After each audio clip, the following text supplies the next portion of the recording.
આપણે બહાર જેવું પનીર ઘરે બનાવવાના છીએ અને આમાં એક સિક્રેટ મસાલો નાખવાના છીએ. તમે આખો વિડીયો જોઈજો અને મને કમેન્ટમાં લખી દેજો કે સિક્રેટ મસાલો કયો હતો. તો તમે આખો વિડીયો જુઓ અને આવું ટેસ્ટી પનીર પણ બનાવો. પનીર બનાવવા માટે આપણે જોઈશે 3 ટમેટા, 3 કાંદા અને પનીર. જેટલા ટમેટા લ્યો એટલા જ કાંદા લેવાના. તો પહેલા આપણે આ બધી વસ્તુને કટિંગ કરી નાખીએ. અને આપણે કટિંગ કરવાના છે સરખી રીતે. તો પહેલા આપણે ટમેટાને કટિંગ કરશું. અને બહુ કટિંગ નથી કરવાના, બસ 2 ફાડામાં જ કટિંગ કરવાના છે. આવી રીતે 2 ફાડામાં 3 ટમેટા આપણે કટિંગ કરી લઈશું. આવી જ રીતે બહુ ઝીણી ઝીણી કટકી આપણે નથી કરવાની, ક્યાંથી નાનું કટિંગ આપણે નથી કરવાનું. એવી જ રીતે આપણે કાંદાને પણ કરી લઈશું સરખી રીતે. તો હું પહેલા કાંદાને કરી નાખું પછી તમને મળું. તો હવે આપણે પનીર લઈ લઈશું. આપણે બહાર જેવું જ પનીર બનાવવાના છીએ એટલે બહારનો ટેસ્ટ આવવાનો છે. તો આપણે પનીરના ટુકડા ઝીણા ઝીણા કરવાના છીએ. બહુ મોટા ટુકડા આવશે તો એ બહુ ભાવે નહીં, એટલે હું અહીંયા ઝીણા કરું છું. તમે તમારા જેવા ભાવે એ ટાઈપના તમે આના ટુકડા કરી શકો છો. હું સાવ આમ ચોરસ ટુકડી આવે ને એવું કરવાનો છું. પહેલા આવી રીતે મેં કરી નાખ્યું છે. પછી લાઈનમાં ગોઠવીને એના ઝીણા ઝીણા એકારે બધાના ટુકડા કરી નાખીશું. તો તમે જોઈ શકો છો મેં આવડા પીસ કર્યા છે પનીરના. અને 3 કાંદા અને 3 ટમેટા સુધારી નાખ્યા છે. તો પહેલા આપણે પનીરને ફ્રાય કરી નાખશું ઘીમાં. તો પહેલા આપણે આને ઘીમાં ફ્રાય કરી નાખીએ. તો હવે આપણે ગેસને શરૂ કરી દઈશું અને મૂકી દઈશું આપણું આ પેન અને ગેસને ધીમો રાખશું. અને એમાં આપણે 1 ચમચી જેટલું ઘી નાખી દઈશું.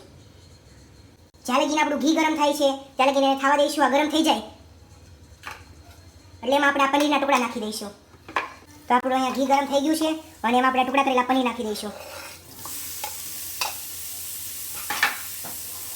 પછી આપણે આને હલાવતા રહીશું એટલે નીચે ન બેસી જાય. તો પનીર જરી કમથું ચીકણું હોય એટલે નીચે બેસી જ જશે. તો તમે જોઈ શકો છો આ બ્રાઉન કલરનું આપણું પનીર થઈ ગયું છે. તો હવે એને આપણે બાઉલમાં કાઢી લઈશું સાઈડમાં સરખી રીતે.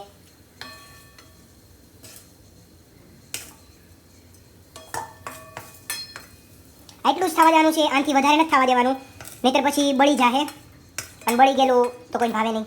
હવે એના જ વાસણમાં તમે 1 ચમચી પાછું ઘી નાખી દેવાનું છે. એ ઘી જલ્દી ગરમ થઈ જાય કારણ કે આપણું આ પેન પહેલેથી ગરમ જ છે.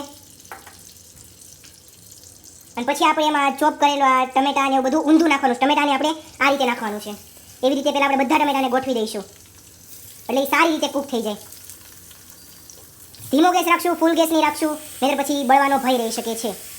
આપણે કાંદાને તે રીતે ઊંધા ગોઠવી દઈશું.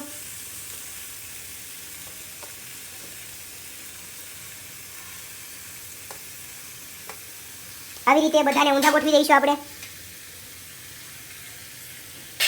અને પછી આને પાકવા દઈશું ધીમા ગેસે. તો હવે આપણે એક સાઈડથી શેકાઈ ગયા છે.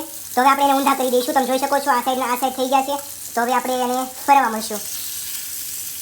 આનો રસ છૂટો પડશે, પાણી છોડશે. એકવાર ઊંધું કરી નાખવાનું છે એટલે 2 બાજુથી સરખી રીતે શેકાઈ જાય. એટલે એક બાજુ કાચું રહે ને એક બાજુ પાકી જાય ટાઈપનું લાગશે. એ બધાને જ ફેરવી નાખ્યા છે. તમે જોઈ શકો છો એક બાજુથી ગોલ્ડન થઈ ગયા છે, શેકાઈ ગયા છે. તો આવી રીતે જ આપણે બીજી બાજુથી પણ શેકી નાખશું. હવે ફૂલ ગેસ કરી નાખશું આપણે એટલે જલ્દી શેકાઈ જાય. તો હવે આપણું 2 બાજુથી શેકાઈ ગયું છે. જોઈ શકો છો મસ્ત ધુમાડા કાઢે છે અને મસ્ત પાકી ગયું છે. હવે તો હવે આપણે આને મિક્સ કરી લીધું છે. હવે આની આપણે ટમેટાની ઉપરની છાલ કાઢી લઈશું કારણ કે પીસાય નહીં. એટલે પીસાય નહીં એટલે મોઢામાં આવે અને આ ગ્રાઇન્ડ નહીં થાય, પીસાય નહીં. એટલે આપણે આને અલગ કાઢી લઈશું પહેલાં બધા જ બટેકામાંથી. કારણ કે બટેકું શેકાઈ જાય ને એટલે એમાંથી છાલ અલગ થવા મળે. એટલે આપણે આખું બટેકું શેકું છે એટલે છાલ એની અલગ થઈ જાય.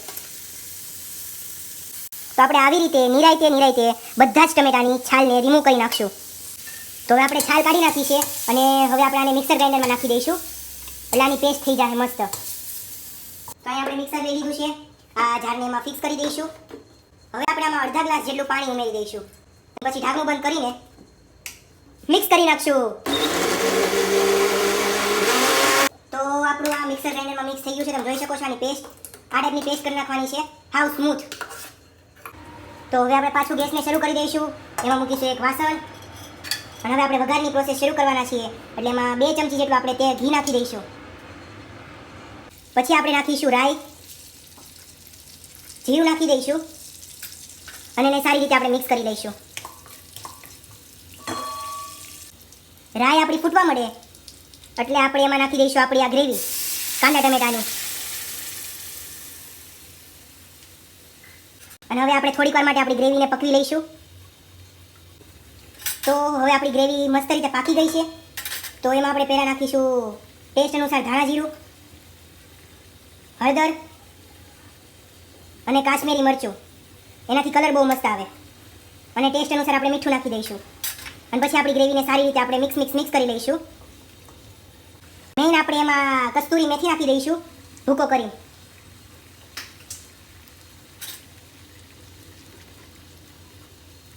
અને હવે આપણે નાખી દઈશું એમાં પનીર મસાલો.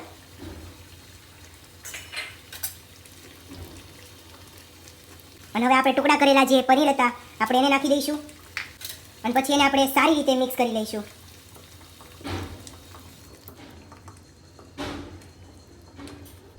તમને આ વિડીયો કેવો લાગ્યો? જો સારો લાગ્યો હોય ને તો લાઈક કરી દેજો, શેર કરી દેજો અને સબસ્ક્રાઈબ કરી દેજો. આ પનીરની રેસીપી જો તમારાથી બને તો કમેન્ટ કરી દેજો. આપણે આવી જ રેસીપી લાવતા રહીશું. તો મળીએ નવી રેસીપીમાં. Bye bye.